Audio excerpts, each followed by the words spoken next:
তোমাদের সবাইকে খুব স্বাগত। কেমন আছো তোমরা সবাই এই ঠান্ডাতে?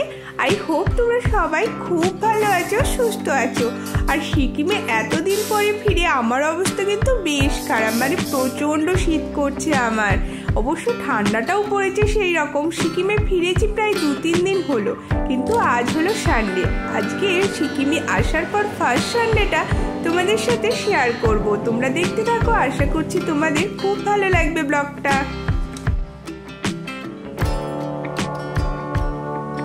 ঘড়িতে এখন বাজে 8:30। বাইরের আকাশটা দেখছো হালকা হালকা কুয়াশাচ্ছন্ন। আর এই গ্লাসে এটা কি খেলাম বলো তো ঘুম থেকে উঠেই? যারা জানো কমেন্ট করে বলবে।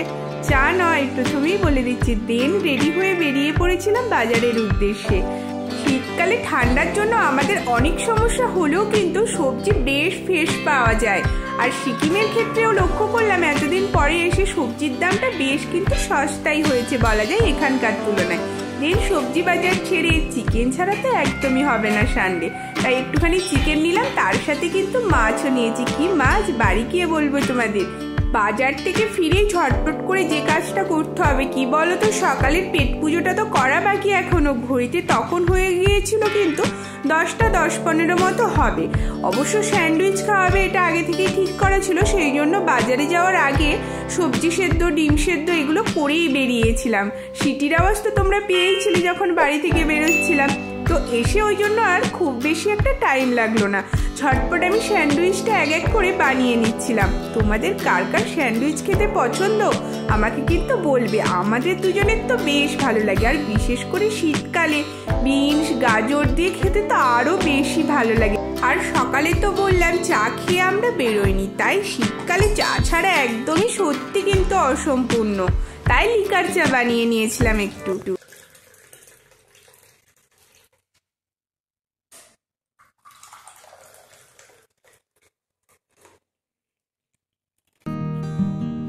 শীতকালে আমরা যতই তাড়াহুড়ো করি না কেন, ঘড়ির কাঁটা যেন মনে হয় তাড়াতাড়ি চলে যাচ্ছে। এই চা স্যান্ডউইচ সমস্ত কিছু বানাতে প্রায় ঘড়িতে বেজে গিয়েছিল 11টা। তাও সবজি ডিম এগুলো সেদ্ধ করে গিয়েছিলাম, তোমাদের তো বললামই। তো যাই হোক, মোটামুটি প্রায় 11টার সময় সানডেতেই কিন্তু ব্রেকফাস্টটা হলো। সানডে মানে সব কিছুই একটু দেরি করে হয়, ঘুম থেকেও যেমন দেরি করে ওঠা। দেন দেখো সব সবজিগুলোকে এবার তুলতে হবে, ব্রেকফাস্টের পর সব গুছিয়ে রাখবো। এই যে বলছিলাম শীতকালের মেন যেটা ভালো লাগে ধনে পাতা। আমার তো তরকারিতে খেতে বেশ ভালো লাগে। তোমাদের কেমন পছন্দ? আমি অবশ্য কাঁচা একদম খুব একটা পছন্দ করি না, মানে তরকারিতে দিলে সেই টেস্টটাই ভালো লাগে। আর এইসব গোছাতে সমস্ত কিছু রেডি করে দিতে বরমশাই চিকেন বসিয়ে দিয়েছে অলরেডি। দেন কি এনেছিলাম মাছ বললাম না তোমাদের, বাড়ি গিয়ে বলবো। এনেছি চিংড়ি মাছ। বরমশাই আজকে বলেছে যে চিংড়ি মাছের বড়া খাবে, তো সেটারই প্রিপারেশনে একদম হাত লাগিয়ে দিয়েছি।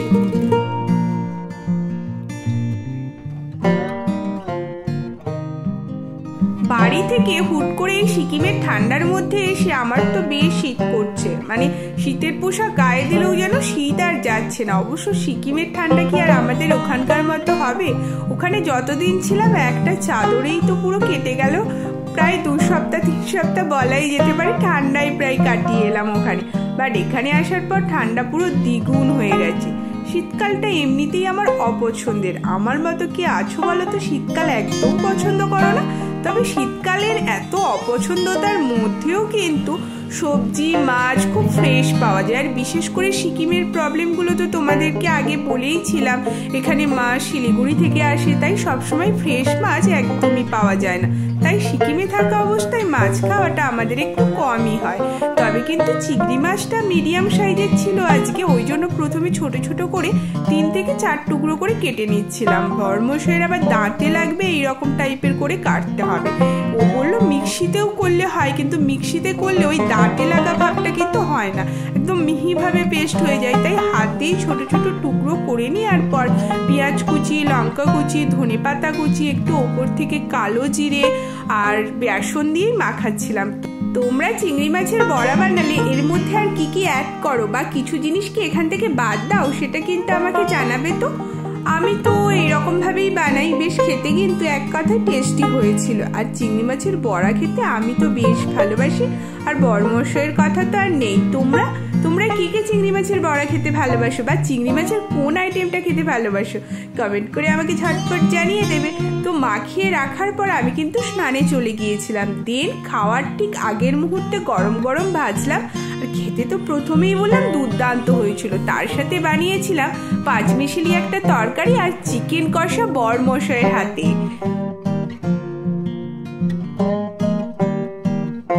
মাংস ছাড়া রবিবারটা একদম ফ্যাকাশে মনে হয়। আমাদের দুজনের সাথে তো এটা হয়েই থাকে। আর কার কার সাথে হয় কমেন্ট করে বলবে কিন্তু। তাই যত রকমই খাবার বানানো হোক না কেন অল্প করে একটু কিন্তু মাংস রাখাই হয় রবিবারের দুপুরবেলার পাতে। আর সন্দীপন জানো মেঝেতে বসে খেতেই কিন্তু বেশি পছন্দ করে।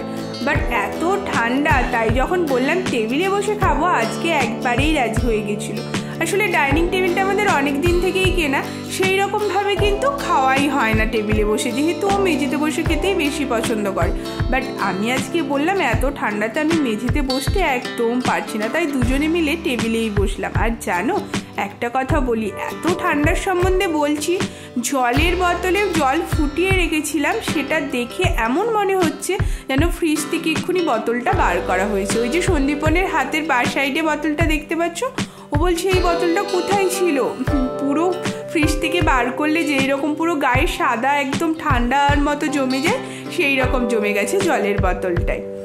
সন্দীপন ফোনে বারবার বলছিল এবারে কিন্তু প্রচণ্ড ঠান্ডা পড়েছে। আমি একদম বিশ্বাস করছিলাম না। আমি বললাম আগের বারে সিকিমে ঠান্ডা যখন কাটিয়েছি তার মানে এবারেও কাটিয়ে নিতে পারবো। সত্যি বন্ধুরা প্রচণ্ড ঠান্ডা এখানে। এই ঠান্ডার মধ্যে এবার সিকিমের ব্লগ কিন্তু তোমরা প্রতিদিন দেখতে পাবে, কারণ বাড়ি যেতে এখনো অনেকটাই দেরি আছে। যেসব বন্ধুরা এখনো সাবস্ক্রাইব করনি আমি তাদের কাছে রিকোয়েস্ট করবো সাবস্ক্রাইব করে আমার পাশে রাখার জন্য। আর ভালো লাগলে প্লিজ লাইক করে দিও, আর বন্ধুদের সাথে শেয়ার করতে একদম ভুলো না। এসেছি বললাম 2-3 দিন হলো। দেন এতই শীত করছিল আর ঠান্ডা লেগে গেছিল, শ্যাম্পুই করতে পারছিলাম না, তাই আজকে শ্যাম্পু করে একটু রোদ্দুরের মধ্যে দাঁড়িয়েছি। দেন খাওয়া দাওয়ার পর আমরা কিন্তু একটু হাঁটতে গেছিলাম। দেন তারপরে পুরো জোরসোর পরিমাণে ভাত ঘুম দিয়েছিলাম, আর দুটো বড়ার একটুখানি তরকারি ছিল, ওটা দিয়ে রাত্রিরে ঠান্ডার মধ্যে দুজনে একটুখানি মুড়ি চানাচুর খেয়ে ঘুমিয়ে পড়েছিলাম। ব্লগটা কিরকম লাগলো তোমাদের কমেন্ট করে বলবে। সবাই খুব ভালো থেকো, সুস্থ থেকো। ব্লগটা এখানেই শেষ করছি, টাটা।